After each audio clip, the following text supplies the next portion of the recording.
Hello everyone, welcome to my channel. Previous video ನಲ್ಲಿ affirmation ಮತ್ತೆ switch word ಬಗ್ಗೆ ಹೇಳಿದ್ದೆ. ಯಾವುದು ಬೆಸ್ಟ್ ಅನ್ನೋದ್ರ ಬಗ್ಗೆ ಎಕ್ಸ್ಪ್ಲೈನ್ ಮಾಡಿದ್ದೆ. ಯಾವುದೇ ಮೆಥಡ್ ಮಾಡಿದ್ರು ಫಸ್ಟ್ ನಿಮ್ಮ ಮನಸ್ಥಿತಿ ಪಾಸಿಟಿವ್ ಇರಬೇಕು ಮತ್ತು ಆ ಒಂದು ರೂಲ್ಸನ್ನು ಏನು ನಾನು ಹೇಳಿದ್ದೀನಿ 4 ರೂಲ್ಸ್ ಅದು ಖಂಡಿತ ನೀವು ಫಾಲೋ ಮಾಡಬೇಕಾಗುತ್ತೆ. ಸೊ ಅಷ್ಟು ನೀವು ಫಾಲೋ ಮಾಡಿದ್ರೇ ಬೆಸ್ಟ್ ರಿಸಲ್ಟ್ ಮತ್ತು ಫಾಸ್ಟ್ ರಿಸಲ್ಟ್ ಖಂಡಿತ ಸಿಗುತ್ತೆ. ಇವತ್ತು ಆಹಾರ ಪದ್ಧತಿ ಬಗ್ಗೆ ತಿಳಿಸ್ತೀನಿ ಅಂತ ಹೇಳಿದ್ದೆ. ಈ ಆಹಾರ ಪದ್ಧತಿ ನಾವು ಹಳೆ ಕಾಲದಲ್ಲಿ ನಾವು ನೋಡಿದಾಗ ನಮ್ಮ ಅಜ್ಜಿ ತಾತ ಅವರೆಲ್ಲ ಫಾಲೋ ಮಾಡ್ತಾ ಇದ್ದಂಥ ಆಹಾರ ಪದ್ಧತಿ ಇರ್ಬೋದು, ಆ ಆಹಾರವನ್ನು ಸೇವಿಸುವಂಥ ಸಮಯ ಇರ್ಬೋದು, ತುಂಬಾ ವೇರಿಯೇಷನ್ಸ್ ಇದೆ. ಈಗಿನ ಕಾಲಕ್ಕೆ ಈಗ ಇರೋಂತಹ ಲೈಫ್ ಸ್ಟೈಲಲ್ಲಿ ನಾವು ಏನು ಫಾಲೋ ಮಾಡ್ತಾ ಇದ್ದೀವಿ, ಆ ಹಳೆ ಕಾಲದಲ್ಲಿ ಅವ್ರು ಹೇಗೆ ಫಾಲೋ ಮಾಡ್ತಾಯಿದ್ರು, ಅದು ಎರಡಕ್ಕೂ ನಾವು ಕಂಪೇರ್ ಮಾಡಿದಾಗ ತುಂಬಾ ಡಿಫ್ರೆನ್ಸಸ್ನ ನಾವು ನೋಡ್ಬೋದು. ಈಗ ಆಗಿನ ಕಾಲದ ಆ ಒಂದು ಲೈಫ್ ಸ್ಟೈಲನ್ನು ತಗೊಳ್ಳಿ ಮತ್ತು ಈಗ ನಾವು ಇರೋಂತಹ ಲೈಫ್ ಸ್ಟೈಲ್ ಎರಡಕ್ಕೂ ಒಂದು ಕಂಪ್ಯಾರಿಸನ್ ಮಾಡಿದಾಗ ಫಿಸಿಕಲ್ ಆ್ಯಕ್ಟಿವಿಟಿ ಅನ್ನೋದು ಕಡಿಮೆ ಆಗಿದೆ ಮತ್ತು ಮ್ಯಾನ್ಯಲಿ ನಾವು ಯಾವುದನ್ನು ಮಾಡ್ತಾ ಇಲ್ಲ, ಎಲ್ಲದಕ್ಕೂ ನಾವು ಮಷಿನ್ಗಳ ಮೇಲೆ ಡಿಪೆಂಡ್ ಆಗಿಬಿಟ್ಟಿದ್ದೀವಿ. ಮತ್ತು ಹಳೆ ಕಾಲದಲ್ಲಿ ಅವರೇ ಮ್ಯಾನ್ಯಲ್ ಆಗಿ ಎಲ್ಲವನ್ನ ಮಾಡ್ತಾಯಿದ್ರು.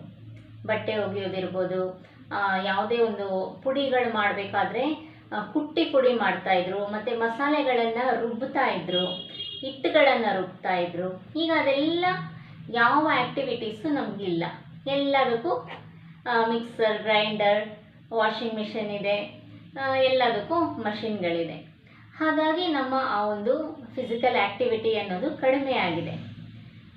ಆಗಿನ ಕಾಲದಲ್ಲಿ ಆಹಾರ ಹೇಗಿತ್ತು ಅಂತಂದರೆ ಆದಷ್ಟು ಲಿಕ್ವಿಡ್ ಫುಡ್ಸ್ ಇತ್ತು. ಬೆಳಗ್ಗೆ ಈ ಗಂಜಿಯನ್ನು ತಯಾರು ಮಾಡ್ತಾಯಿದ್ರು. ಅಂದರೆ ಗಂಜಿ ಕುಡಿದ್ಬಿಟ್ರೆ ಅವ್ರಿಗೆ ಒಂದು ಫುಲ್ನೆಸ್ ಅನ್ನೋದು ಸಿಗ್ತಾಯಿತ್ತು. ಅಂದರೆ ಇಡೀ ದಿನಕ್ಕೆ ಒಂದು ಅವರು ಮಧ್ಯಾಹ್ನದವರೆಗೂ ಏನು ಕೆಲಸ ಮಾಡ್ತಾ ಇರ್ತಾರೆ ಫೀಲ್ಡ್ಗಳಲ್ಲಿ, ಅದಕ್ಕೆ ಒಂದು ಎನರ್ಜಿಯನ್ನು ಕೊಡುವಂತಹ ಗಂಜಿಗಳನ್ನು ತಯಾರು ಮಾಡ್ತಾಯಿದ್ರು. ಬಟ್ ಈಗ ನಮ್ಮ ಜನ್ರೇಷನ್ನಲ್ಲಿ ಏನಾಗಿದೆ ಅಂತಂದರೆ, ಈಗ ನಾವು ತಗೊಳ್ತಾ ಇರೋವಂಥ ಆಹಾರಗಳು ಎಲ್ಲ ಬೇಯಿಸಿದ್ದು, ಕರಿದು, ಡೀಪ್ ಫ್ರೈ ಫುಡ್ಸು ಜಾಸ್ತಿ ಇರುತ್ತೆ. ಮತ್ತು ಯಾವುದೇ ಒಂದು ಆಹಾರ ತಗೊಂಡ್ರೂ ಅದರಲ್ಲಿ ಎಣ್ಣೆ ಅಂಶ ಅನ್ನೋದು ಜಾಸ್ತಿ ಇರುತ್ತೆ.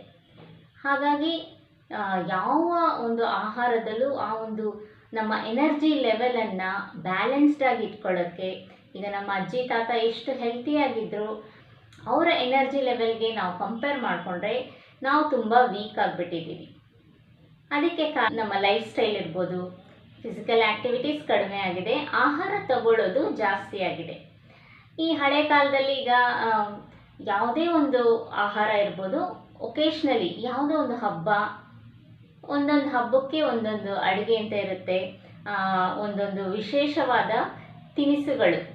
ಈಗ ಯುಗಾದಿ ಹಬ್ಬಕ್ಕೆ ಒಬ್ಬಟ್ಟು, ದೀಪಾವಳಿ ಹಬ್ಬಕ್ಕೆ ಕಜ್ಜಾಯ, ಆ ರೀತಿ ಹಬ್ಬದ ಟೈಮಲ್ಲಿ ಮಾತ್ರ ಆ ಆಹಾರಗಳನ್ನು ತಯಾರು ಮಾಡ್ತಾಯಿದ್ರು. ಈಗ ನಾವು ಕಂಪೇರ್ ಮಾಡಿದ್ರೆ 24/7 ನಮಗೆ ಅದೆಲ್ಲ ರೆಡಿಮೇಡ್ ಆಗಿ ಸಿಗುತ್ತೆ. ಸೊ ಆಗ ಅವರು ಒಂದು ಪದ್ಧತಿಯನ್ನು ಯಾಕೆ ಮಾಡಿದರು ಅಂತಂದರೆ, ಸೀಸನ್ಗೆ ತಕ್ಕಂಥ ಆಹಾರ ಅನ್ನೋಂಥದ್ದು ಮಾಡಿದರು. ಈಗ ನಮಗೆ ಹಬ್ಬದ ಟೈಮಲ್ಲೇ ತಿನ್ನಬೇಕು ಅಂತ ತಿಂಡಿಗಳು ಅಂತೇನಿಲ್ಲ, ನಾವು ಯಾವಾಗ ಬೇಕಾದ್ರೂ ನಾವು ಮಾಡಿಕೊಂಡು ತಿನ್ಬೋದು, ಆ ರೀತಿ ಆಗಿಬಿಟ್ಟಿದೆ. ಆಗ ಅವ್ರಿಗೆ ಟೈಮ್ ಇರ್ತಾ ಇರಲಿಲ್ಲ, ಯಾಕಂದರೆ ಫೀಲ್ಡಲ್ಲಿ ಅವ್ರು ವರ್ಕ್ ಮಾಡ್ತಾಯಿದ್ರು. ಸೊ ಬೇರೆ ಕೆಲಸಗಳೆಲ್ಲ ಅವ್ರಿಗೆ ಜಾಸ್ತಿ ಇರ್ತಾಯಿತ್ತು. ಅದರಿಂದ ಅವರು ಗಂಜಿಗಳನ್ನೇ ತುಂಬ ಪ್ರಿಫರ್ ಮಾಡ್ತಾಯಿದ್ರು. ಹಬ್ಬ ಏನಾದರೂ ಸ್ಪೆಷಲ್ ಒಕೇಶನ್ ಇದ್ದಾಗ ಮಾತ್ರ ವಿಶೇಷವಾದ ಅಡುಗೆಗಳನ್ನು ಮಾಡ್ತಾಯಿದ್ರು. ಆ ರೀತಿ ತಗೊಳ್ಳೋದ್ರಿಂದ ತುಂಬ ಹೆಲ್ತಿಯಾಗಿದ್ದರು. ಅದಲ್ಲದೆ ಆಗಿನ ಕಾಲದಲ್ಲಿ ಹಾಸ್ಪಿಟಲ್ ಫೆಸಿಲಿಟೀಸ್ ಇರಲಿಲ್ಲ, ಡಾಕ್ಟರ್ಸ್ ಜಾಸ್ತಿ ಇರಲಿಲ್ಲ.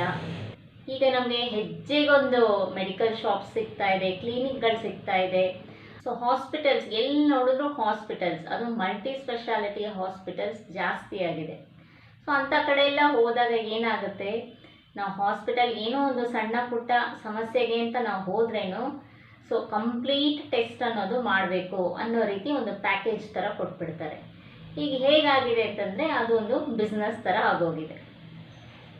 ಈಗ ಯಾರನ್ನೂ ನಾವು ಬ್ಲೇಮ್ ಮಾಡೋಕ್ಕಾಗಲ್ಲ. ಸೊ ಅದು ಅವರ ಪ್ರೊಫೆಷನ್, ಅವ್ರು ಮಾಡ್ತಾ ಇದ್ದಾರೆ.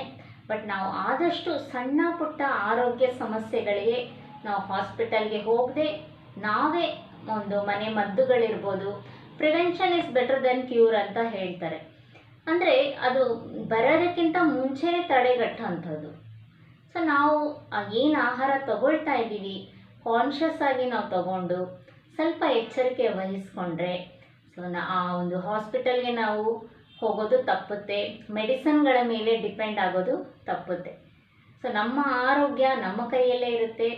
ಸಣ್ಣ ಪುಟ್ಟ ಆಹಾರದ ಆ ಒಂದು ಪದ್ಧತಿಗಳನ್ನು ಚೇಂಜ್ ಮಾಡ್ತಾ ನಮ್ಮ ಆರೋಗ್ಯವನ್ನು ಸರಿಯಾಗಿ ನಾವು ಬ್ಯಾಲೆನ್ಸ್ ಮಾಡ್ಬೋದು, ನಮ್ಮ ಆರೋಗ್ಯವನ್ನು ನಾವು ಕಾಪಾಡ್ಕೋಬೋದು.